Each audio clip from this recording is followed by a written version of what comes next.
Maybe one product in one geography and one channel is a fabulous business idea. I think the argument we kind of want to make today is that from our perspective, it doesn't feel like a resilient business idea. You know that feeling when you're exploring an idea with good friends and you're genuinely excited to get their take on it? They can broaden perspectives, help pull on the right threads, and point out what you might be missing.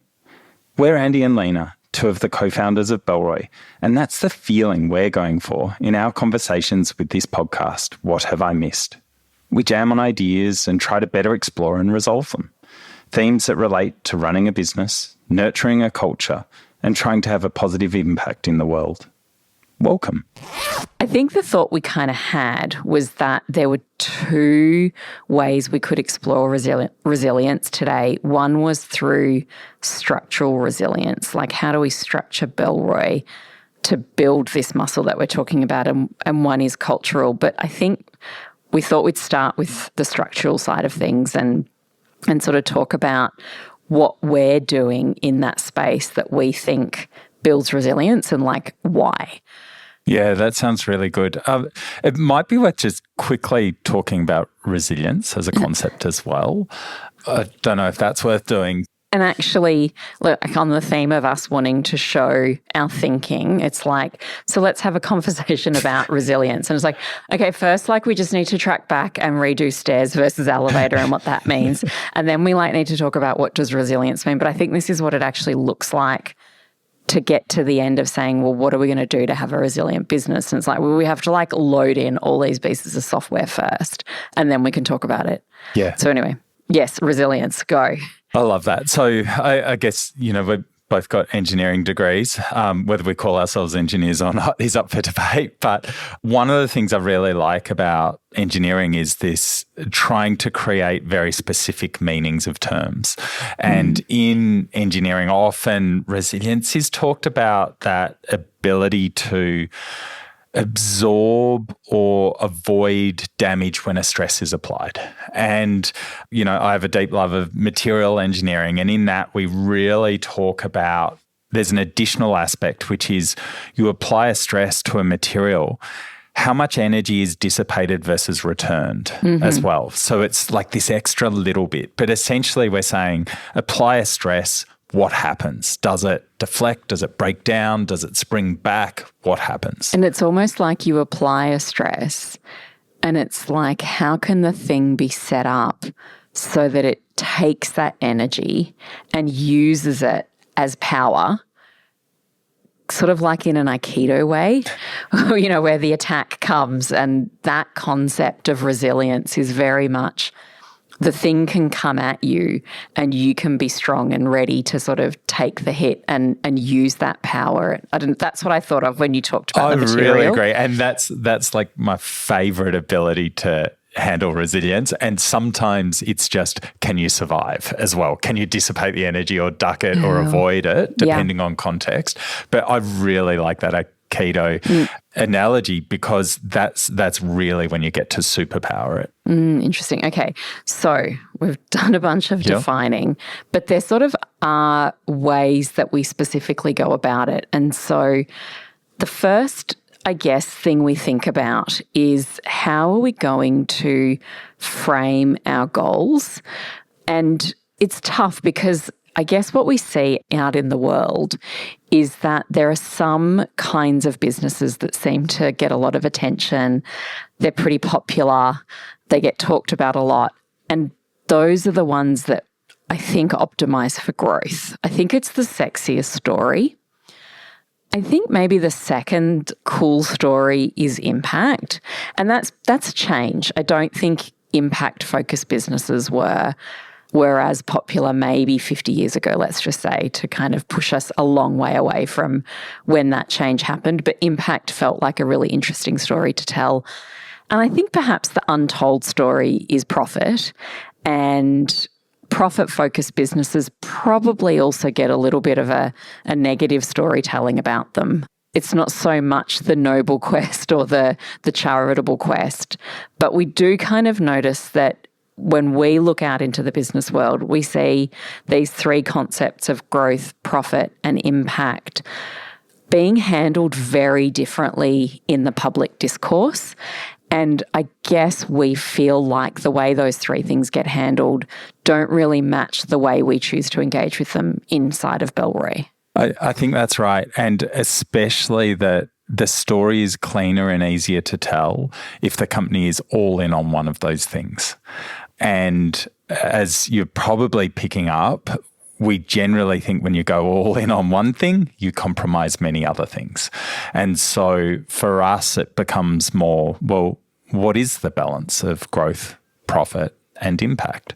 Yeah. Do you want to sort of talk through each of those three and sort of what they mean to us? And like if we think of them each individually before we balance them together, how do we think of them? Yeah. I think growth in a scarce system, in a system where there is only so much to be passed around, and for you to grow your slice of the pie, someone else gets less.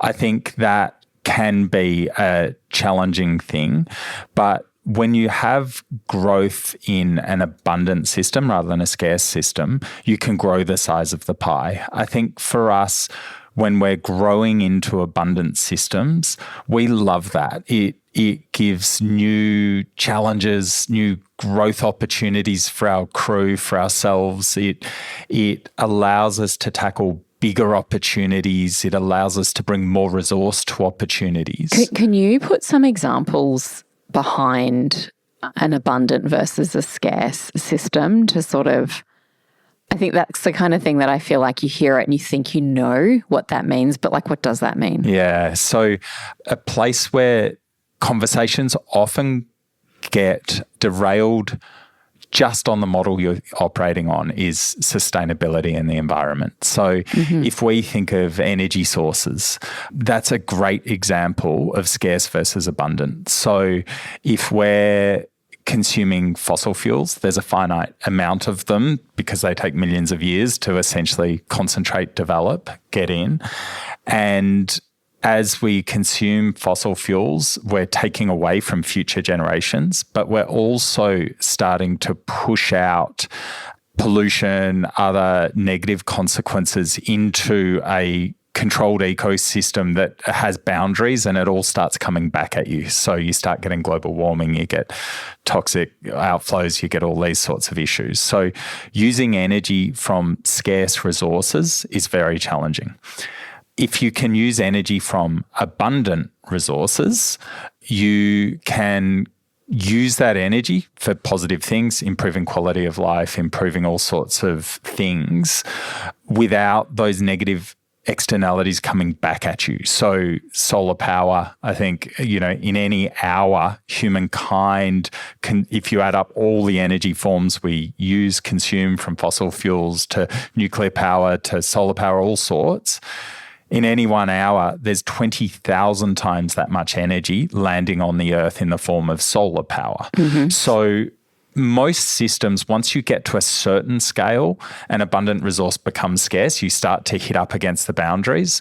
But so often in an abundant system, you can grow the use of that thing without too many negative externalities coming back at you. Right. I was going to say, if I try then and connect that to Bellroy and like, what does that mean from a growth perspective?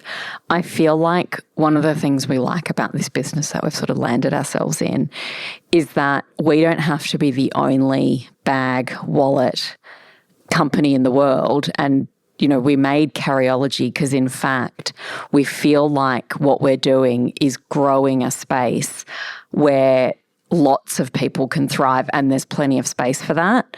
And I suspect what we might not like to do so much, especially on the theme of resilience, is like be going after movie making and winning Academy Awards because like there's one and everybody's chasing after it. And in fact, your competitor doing well limits your ability to succeed, which feels like a very scarce sort of frame, I suppose. I suspect lots of like movie people might hear this and say that's not right. But anyhow, versus for us, we sort of see that this bag and this carry space is a space of abundance where there is so much room for many to thrive and grow into. And so I guess on that growth front, maybe connecting that back then to resilience and why actually having some kind of a positive growth lens does make sense if the thing you're growing into is in an abundant space and not a scarce space. I really like that. Do you want to talk about how you think we go at impact as a goal, like as opposed to growth? Yeah. So for us, impact, essentially the biggest impact we can have is improving the world for all the stakeholders. So for us, we generally talk about the stewardship loop of humans, animals, and the planet that nurtures. And we try and think a lot about how can we improve life for all those three forms of life. So I think if all life was knocked off the planet, that feels horrible. If trying to prioritize impact for only one of those things, like if you are 100% focused on the planet, regardless of human and animal life, that feels like a really negative thing. I think we're looking for impact that can benefit humans, animals, and the planet in ways that can form sort of loops that improve it for each of the other ones at the same time. And for us in Bellroy, I think we have many lenses we bring to this. Some of them are lenses around, well, how do you prioritize? I think we sometimes talk about, well, how important and meaningful is the thing? How tractable is it? How neglected is the space? And what really, it's termed personal fit, but for us it's sort of brand fit. What can we do that's particularly good, where we either have a comparative advantage or we have something where we can genuinely move the needle in a meaningful way? And so impact for us is across humans, animals, and the planet, and it's how do we move it towards better directions sooner, faster, in more meaningful ways.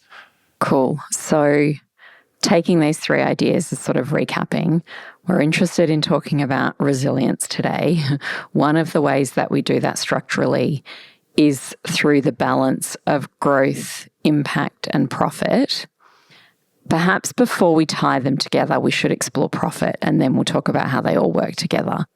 This one is trickier. We're now talking in a space where often profit has negative associations.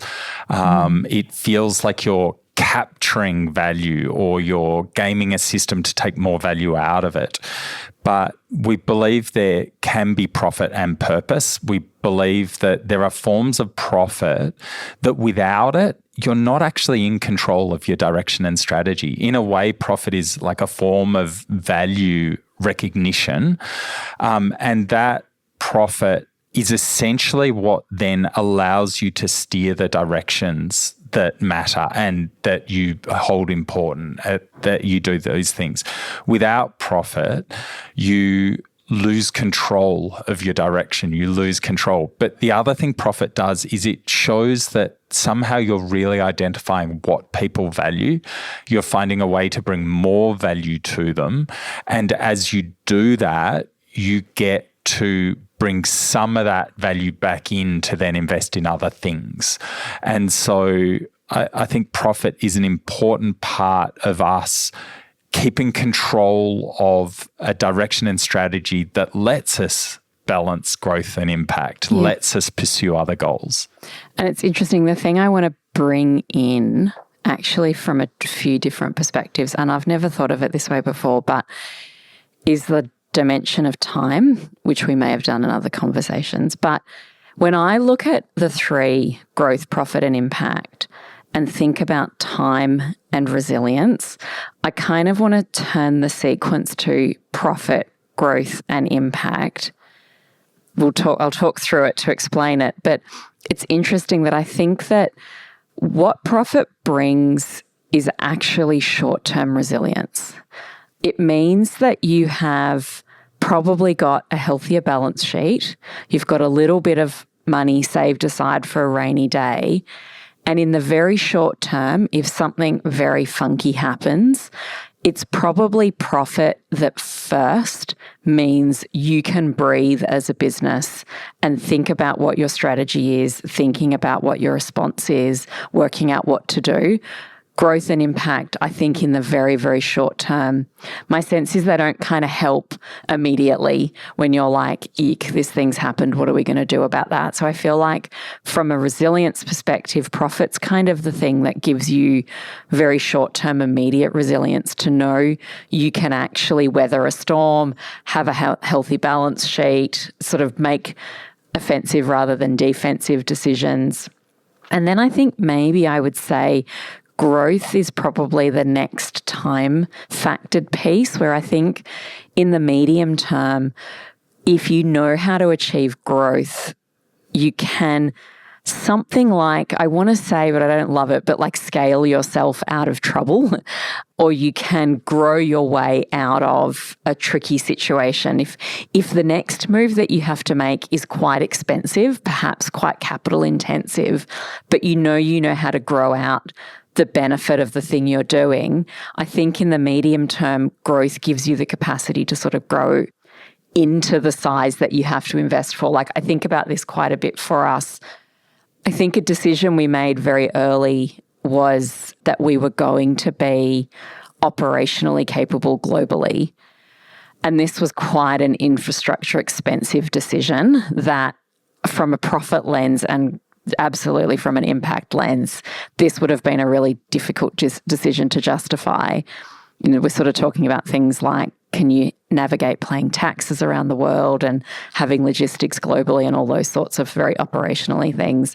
But if you know how to grow your business, you can invest in that kind of setup, because ultimately it will sort of pay for itself. So I feel like growth kind of builds resilience in the medium term potentially. But then maybe there's a lens that sort of says actually having impact, having meaningful impact, leaving the world a better place, however you choose to do it. Really the thing that brings is long-term resilience and like alliance with you as a company. And it's funny that I think in the past 10 or 20 years, maybe not 20, a lot of businesses have really grown off the back of a very short-term impact message. I think that feels like the wrong way to do it. So I don't know. We've never really talked about that short, medium and long term for profit short and growth medium and impact long. But that feels to me like that's the way those three things, when balanced, bring you resilience in different ways. Yeah, I've really like that. And I think that time, we often talk about time as the fourth dimension, and the one that many people fail to think about in each of their models. And so time, both from where you've come to where you're going to, and that sort of, if you're trying to plan out your 10-year business case and trying to lock everything in with only what you know right now, you lose agility. And so back to resilience, when you have all three of those things, they each affect at a short, medium and long term, but you're so right. If you've framed your impact goals in a way that is only a short-term problem, what happens when you meet it? And so even the types of impact goals you have can operate over many, many years, or they can only be a short-term impact goal. So that time as a element to keep thinking about with each of these and agitating with is so, so powerful. So the other thing then, before we move off this little bundle of joy, is over time, I think one of them might be shining a little more for a period of time than the other two, perhaps. And so for us, when we balance growth, profit and impact, and we view that as bringing resilience, I think that what's actually going on is that it's not they're a third each at every moment through time. But if you sort of look through our history, you would find eras where each of them was more important. Like, sort of kick that off. Like, an example feels like, I think we sort of felt that coming out of COVID and sort of before the current economic sort of times, we could sense extreme uncertainty economically around the world. And it was sort of like, are things growing really fast or are things going to go quite badly? And we just really didn't know. And so I think we felt like profit was probably really important coming into that economic sort of very short term, from a business perspective, 1 or 2 years. That was like, for us, I think a couple of years ago, profit sort of came up in the hierarchy. What other times do you think of that, like, we've prioritized? Yeah, I think that's really true. And in the current economic, times, so 2024, interest rates are still high. There's a lot of challenge out there. Companies that are really still trying to pursue growth are having to make a lot of compromises to do it, unless they're in a very fast-moving current. Unless they happen to be in the right elevator at the right time. Yeah, the right elevator at the right time. So I think if we were to be prioritizing growth right now above everything else, I think it would be all sorts of challenges to impact and profit. Actually, even brand. And brand I mean, damage. I feel like if we had to push the wrong one of those, it's almost brand that suffers, because if it's not really the right time to push growth, what do? Do you discount? Do you make products that are not quite at the core of what your customers expect from you? Like, what is the thing that you actually do? And I feel like it can hurt profit, but I think it ultimately creates confusion for the brand if you push for the wrong one at the wrong time. I agree. And I think it's also worth just talking about impact, because I think there are many times when, if you're in a business environment that is just talking about either growth or profit, it can be very easy to deprioritize impact. And I think that's one where triple bottom line was a form of saying, how can we bring awareness for impact up into a metric that gets looked at in some form and keep revisiting it? I think that a B Corporation is another version of it's like, we're going to regularly be checking, are you actually doing things that are good beyond your own sort of personal financial goals or profit goals or growth goals? I think impact is one where so many businesses get caught in their financial goals that impact can just slide down the priority list again and again. And that's one where we just see the sorts of people you hang out with, the cultures you're a part of, the sorts of things you're paying attention to.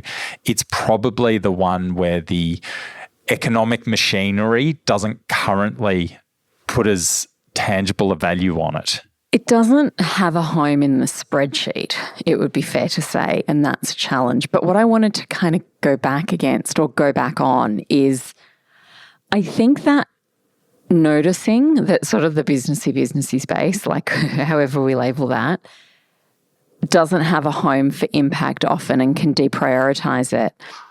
I think the counter, though, is that I don't think it actually means you are choosing, like, if you have the balance of, or you have a goal of balancing growth, profit, and impact, I don't think that means that you choose one and the other two suffer. I think it's an opposite mathematical relationship where the world is structured in a way where one of them makes the most sense, or perhaps your business is structured at a position where one of them makes the most sense and the other two support. But I don't think they fight against each other. And when we can see examples of businesses that have done a remarkable job of keeping all three in place, and over time, society's cultures, audiences change to start to recognize impact more, whether that's cultural impact or environmental impact or other things.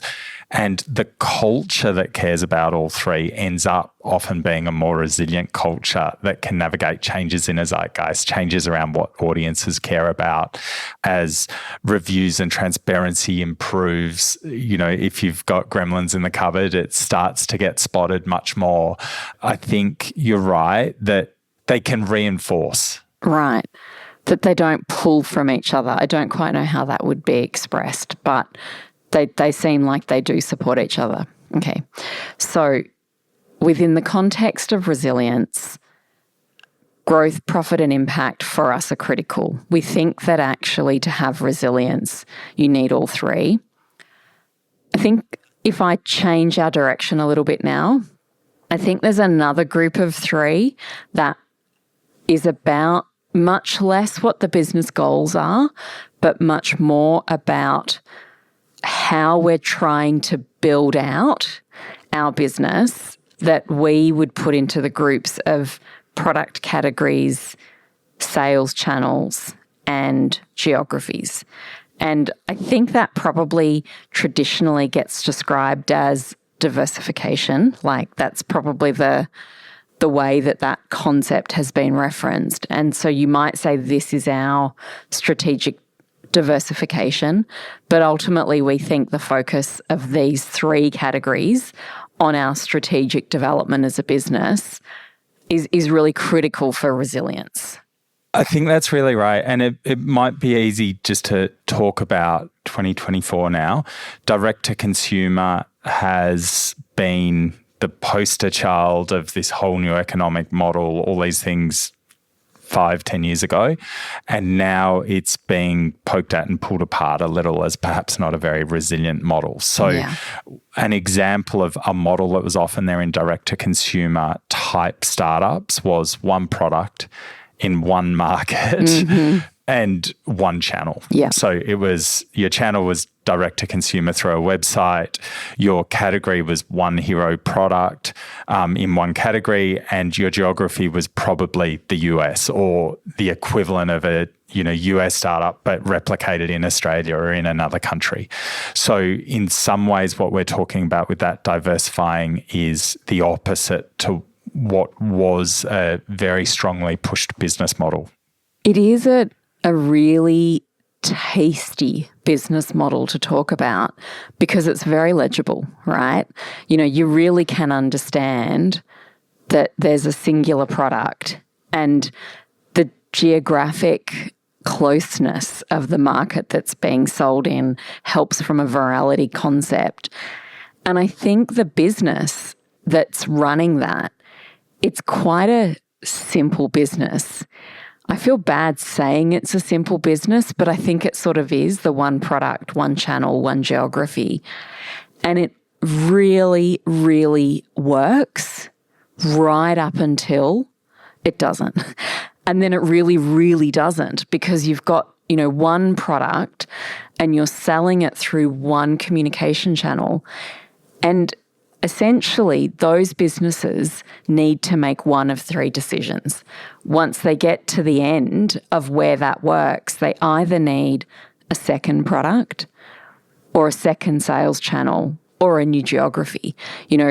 If you are selling product A, then you need to work out how the hell do I sell product B? And if you're trying to work that out at the very end of one product, one business, one geography, one channel working, your back is right up against the wall and you have to design a whole new product.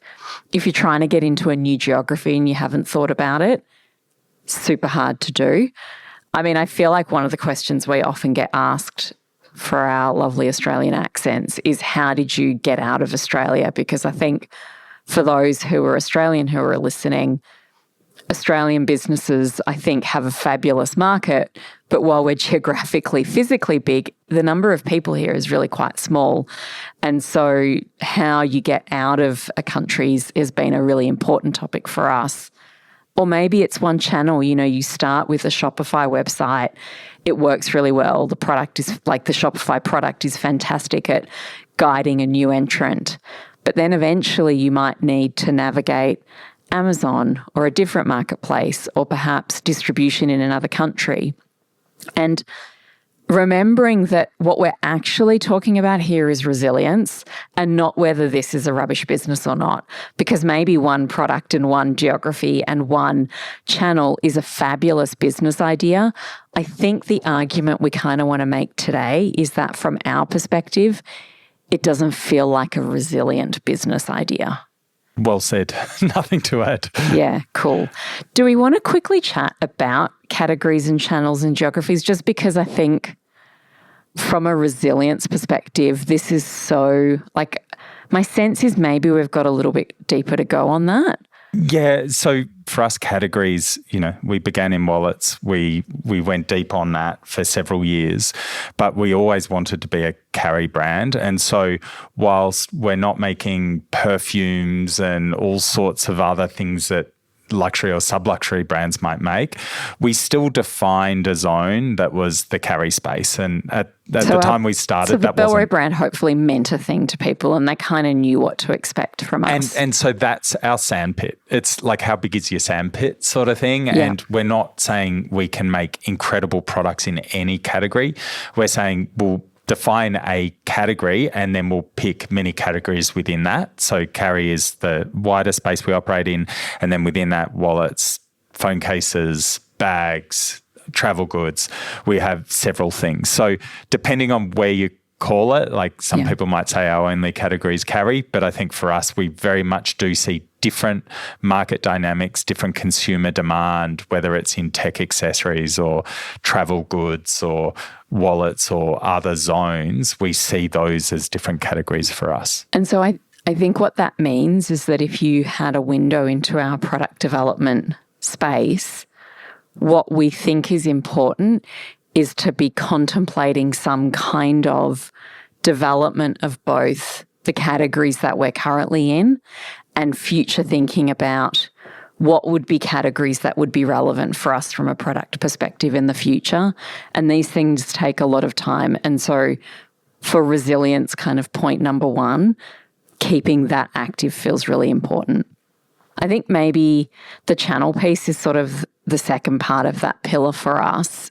And I like that we pretty regularly say that we want to be where the customer wants to buy our product. And I think we worked pretty hard to try and understand who is the kind of customer that we think might like what we're doing, and then understand how that customer is transacting. And that's something that probably moves over time. So the resilience there, I think, is more about, are you staying aware of how commerce and trading is happening for your customer? And are you being where the customer wants you to be? Very much. And again, COVID was a great example of that, where if you were purely in physical retail, brick and mortar, then COVID happened and, oh my gosh, you had a lot to learn. So it was tricky quickly. Where at the same time, if you made the bet coming out of COVID that forever it was changed and everyone was willing to shop online only, then right now you've probably been going through a reckoning where lots of people love physical spaces. They love getting to touch and feel and experience. They like the social elements. They like the experiential elements of brick and mortar retail. So it is, where does the customer want to be? And you can start to see how having multiple places that you can show up cohesively without them sort of undermining each other creates more resilience. Right. And then the third space is being present in different geographies. It felt important to us that we let the landscape that we were contemplating Bellroy's home to be as broad as it possibly can be.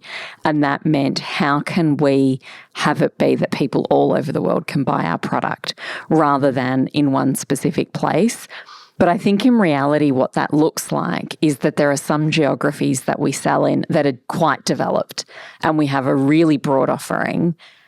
And there are other geographies that we sell in where maybe we're kind of a little bit breaking our one channel rule, where actually we might only have one or maybe two solid channels that the customer can engage in. And so when we think about our expansion from a geography perspective, we're thinking, well, how are we turning up to sort of stay relevant in the geographies that we're currently in, but then how are we expanding in the ones that we're sort of a little bit younger and not quite so developed in? And so, so maybe as a recap, it for us, and perhaps just restating, while we don't think one product, one channel and one geography is necessarily a bad business model, for us it doesn't feel resilient. And so from a structural perspective of resilience, I guess that was a little bit of Andy and I talking about things that we've talked about a lot.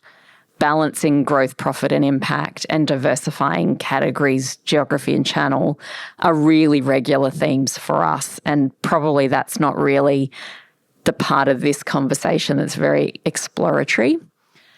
The second part that we thought, though, would be a little interesting was us exploring what it meant, rather than to have a resilient business, to have a resilient culture. And I think this is something we've probably done a little bit more with our system ones or indirectly. But the things that we thought might be interesting to explore in this part of the conversation feel like less like things that we've tied together as resilient culture and more they've been separate ideas that we've valued. Does that feel right? That I think this is a little bit less of us sort of saying, hey, here are these ideas we've talked about 30 times, but more here is a whole lot of ideas that we're going to try and bring together. Absolutely. And I don't think we'll be able to touch all of them or, have the whole scope, but hopefully we'll be able to point at a few things that we believe are important to make sure that the group we've brought together under a banner called Bellroy is able to keep moving and developing and growing together and having a good time of it. Yeah, so we've got a few listed that we thought we'd play with and talk about. Cultural resilience. So I think culture is another of those suitcase terms that can mean different things to different people. Like strategy. Like and strategy quality. And fashion and quality and these other suitcase terms. And it's sometimes nice just to have really sort of humble versions of a definition. And one of the nice ways to define culture that fits that bill is the way we do things around here. But I think cultural resilience is both understanding the experience of each individual team member as well as understanding the experience of collectives of team members and how they change over time. I think the individual versus the collective and how that influences a culture is like there's a very deep vein to draw from. That was just me saying yes, +1, keep going. And so I think as we try and deliberately nurture a culture that we think serves the greater goals of Bellroy, we can't control a culture. We can only tap and influence and try and spark and try and encourage or discourage. I think there's a lot of research you have to start doing into psychology and how coordination mechanisms work and how things go. But I think you have to define both what you are and what you aren't. And one of the things we've tried to do is there are many businesses that succeed by having individuals doing individual work at an excellent level and somehow the business scrapes together the output of that. But one of the things we've done is said, we do believe working together feels more rewarding. And so that's already a filtering on the type of people we bring in and the sorts of collaboration we want and expect. I don't think we bank on the lone genius much in Bellroy. I think instead we really try and pick people that can work well in teams where each person is bringing a different skill set, working together, creating systems. And it might be a bit to our detriment. I don't know. I think we're not very good at the cowboy kind of concept either. I think that's something that we struggle to find space for. Yes, I really agree. And to tolerate the downsides of each. Right. Each approach has pluses and minuses. Yeah. And I think we've decided that the best work we seem to do is when they're people that really value working with other good people. But then what we want is that within that context of working together, we want the individual personalities to shine through, and that what I'm feeling like is within the theme of resilience and now cultural resilience, actually we feel like we need both.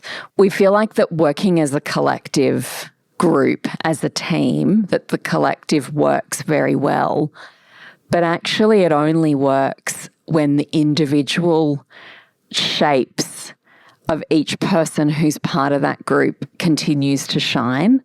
Otherwise, working as the collective or working as the team becomes way too monotone and flat. And so you sort of need to nurture, we're actually a team, we're working together on this. And it's not about one person's individual performance, but actually the only way this works is if we all come together. But we have to then say, except don't be the same. Be a team, but be entirely individual within that. And that feels like the thing we're trying to nurture. It's a really good point, because I think it's like, where are you pursuing diversity and where are you pursuing commonality? Cohesion. And cohesion. But I think if you go too extreme in either direction, then you sort of end up really... It feels like perhaps if you face the challenge of holding the two together, the cohesion of the team, and like what that means from a coordination perspective and the celebration of the individual and what the individual can bring to that cohesive experience, maybe that challenge, because I think it is a challenge to do that. It's tempting to have unified policies and unified approaches and unified everything that really can stifle the individual. But if you balance the challenge of prioritizing both, and some people will say you can't prioritize two things, but that means you perhaps have the opportunity to get the positive of both. Whereas I think if you aim for just a group of individuals, the negatives of that can really start to shine through. And if you're at just the group of collective group, the blandness of that can really shine through. Yeah, absolutely. And again, back to the theme of resilience, I think if we were structuring our entire business to be moonshots, super fast elevators, what you might term asymmetric projects, where you go after 10 of them, 9 of them are a complete failure and 1 really goes, then we would probably want a different culture. We might want lone geniuses that you bring on while the world is shaped for exactly that thing. You milk them for a year or two and then you discard them and get someone else who now fits the new model for the next year or two that you're going after. I think each time we're doing this, it's not a value judgment that one approach is better than the other. It's that we have put resilience at close to the core of what Bellroy is there for, so we can continue to grow and evolve for many years. And so that then means the culture we are shaping is shaped by that. So really what we're doing today is saying, look, this is how we're shaping our culture. This is how we're shaping our business for this particular goal. But it doesn't feel like this is the manifesto of how to shape businesses and cultures. 100% that. I really wanted to get to the second idea that we'd sort of played with around beliefs versus values. Yeah, so this isn't a super tight, highly constrained model, but essentially values should feel deep.